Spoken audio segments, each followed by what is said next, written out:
बिस्मिल्लाहिर्रहमानिर्रहीम अस्सलाम वालेकुम व्यूअर्स, मैं हूं नूर, आपके अपने चैनल चटखारा पिजन्स बाय नूर से। सहरी में बहुत कम टाइम है और कुछ पकाना भी ज़रूरी है, कुछ खाने के लिए भी नहीं है, तो ये झटपट से रेसिपी आपकी मुश्किल को आसान कर सकती है। कीमे की ये शानदार सी रेसिपी सहरी में ना सिर्फ आपकी मुश्किल को आसान कर देगी बल्कि आपकी तारीफ़ों के पुल भी बनवा देगी। इतनी ज़बरदस्त और इतनी शानदार सी रेसिपी ये बनके तैयार होती है कि जो भी खाएगा तारीफ़ किए बगैर नहीं रहेगा। तो चलिए फिर हम रेसिपी को स्टार्ट कर लेते हैं। कीमा बनाने के लिए सबसे पहले मैंने कढ़ाई में हाफ कप ऑयल ले लिया है। अगर आप घी यूज़ कर सकते हैं तो घी यूज़ करिएगा, उसमें बहुत ज़्यादा मज़े की बनती है। ये मैंने 1 टीस्पून ज़ीरा, 2 दालचीनी के पीसेस और 6 से 7 मैंने लौंगे डाल दी हैं इसमें। ये कड़कड़ाने लगेगी तो हम इसमें डाल देंगे प्याज।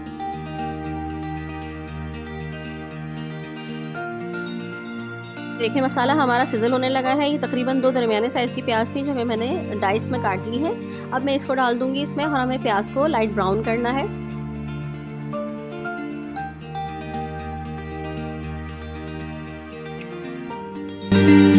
प्याज ब्राउन होने के बाद मैं तकरीबन आधा किलो के करीब कीमा डाल दूंगी। ये हाथ का मोटा कुटा हुआ कीमा है, मैंने इसमें शामिल कर दिया है। अब मैं इसको अच्छे तरीके से प्याज के साथ ही चलाऊंगी। तेल में इसको मैं फ्राई करूंगी। हो चुके हैं टमाटर, हमारे गल चुके हैं तकरीबन। अब मैं इसका छिलका आराम से उतार लूंगी। ये देखिए कितनी आसानी से इसका छिलका उतर जाएगा। छिलका उतारने के बाद मैं इन टमाटरों को अच्छी तरीके से तोड़ लूंगी और तोड़ने के बाद कीमे में अच्छी तरीके से हम मिक्स करेंगे। 1.5 टेबल स्पून मैंने इसमें अदरक लहसुन का पेस्ट शामिल कर दिया है ताकि इसकी भी हम भुनाई साथ साथ करते जाएं। यहाँ पे हमारे टमाटर भी मैं तोड़ती जाऊंगी और इसकी भुनाई भी करती जाऊंगी। ये देखिए टमाटर अच्छी तरीके से मिक्स हो चुके हैं। अब मैं इसमें थोड़ा सा खुश्क मसाला शामिल करूंगी जिसमें मैंने ये 1 टीस्पून कुटी हुई लाल मिर्च ली है, 1 टीस्पून पिसी हुई काली मिर्च और हाफ टीस्पून से भी कम मैंने हल्दी ली है और 1 टीस्पून नमक। ये सारी चीज़ें मैं इसमें डाल के इसको अच्छे तरीके से मिक्स करूंगी। मसाले डालने के बाद मैं कीमे को थोड़ा भूनूंगी। देखिए 5 से 7 मिनट भूनने के बाद कीमे का ऑयल ऊपर आने लगा है। अब मैं इसमें 1.5 गिलास पानी डाल के 15 मिनट के लिए इसको ढक के गलने के लिए रख दूंगी। अगर आप चिकन का कीमा इस्तेमाल कर रहे हैं शनवारी कढ़ाई बनाने के लिए, कीमा कढ़ाई बनाने के लिए, तो उसमें पानी डालने की ज़्यादा ज़रूरत आपको नहीं पड़ेगी। वो टमाटर के पानी से और अपने ही पानी में गल जाती है। जबकि अगर आप मटन का कीमा इस्तेमाल कर रहे हैं तो उसमें आप 1 गिलास या 1 गिलास से भी कम पानी डालकर उसको गलने के लिए रखिएगा। यहाँ पर मैंने आँच लो से थोड़ी सी हाई रखी थी। 15 मिनट ढक के पकाने के बाद अब मैं इसका ढक्कन खोल के तेज़ आंच पर इसको भूनूंगी ताकि इसका पानी खुश्क हो जाए। तेज़ आंच पे पकाऊंगी।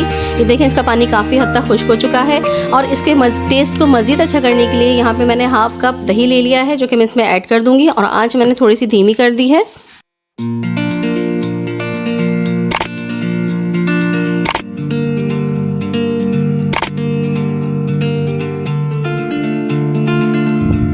दही को थोड़ी देर लो फ्लेम पर पकाने के बाद मैं आंच को फिर से तेज़ करके इसके पानी को खुश्क करूँगी और इसको थोड़ा सा भूनूंगी।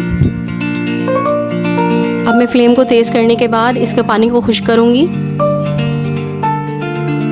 ये दही का पानी भी अब तकरीबन ड्राई हो चुका है। अब मैं इसमें यहाँ पे डाल दूँगी बीच से काटी हुई हरी मिर्चें।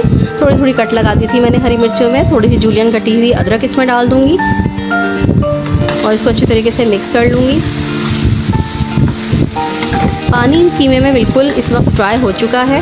अच्छे तरीके से हमारा कीमा भुन भी चुका है और गल भी चुका है। अब इसमें हाफ टीस्पून गरम मसाला शामिल कर दूंगी। गरम मसाले की रेसिपी मैं आपको बता चुकी हूँ, आई बटन में भी दे दूंगी गरम मसाले की रेसिपी, आप मेरे चैनल पर जाकर भी देख सकते हैं। इसमें गरम मसाला ऐड करने के बाद मैं इसमें तकरीबन 2-3 सिप पानी शामिल करूँगी। देखें इतना पानी मैं इसमें शामिल करके इसको 3 से 4 मिनट दम पे रख दूँगी।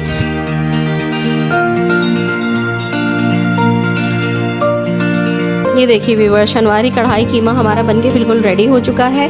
अब मैं इसे डिश आउट कर लूँगी। ये देखिए व्यूअर्स, शनवारी कढ़ाई कीमा देखने में भी बहुत खूबसूरत लगता है और खाने में तो ये बहुत ही ज़्यादा लजीज होता है। बकरीद आने वाली है, मेहमानों के सामने सर्व करने के लिए भी ये बहुत अच्छी डिश है और यूनिक सी डिश है। इंशाल्लाह ताला इस रेसिपी को आप ट्राई करेंगे तो आपको ज़रूर पसंद आएगी। लास्ट में मैंने इसे जूलियन कटी हुई अदरक और हरी मिर्च और लेमन के स्लाइसेस से गार्निश कर दिया है।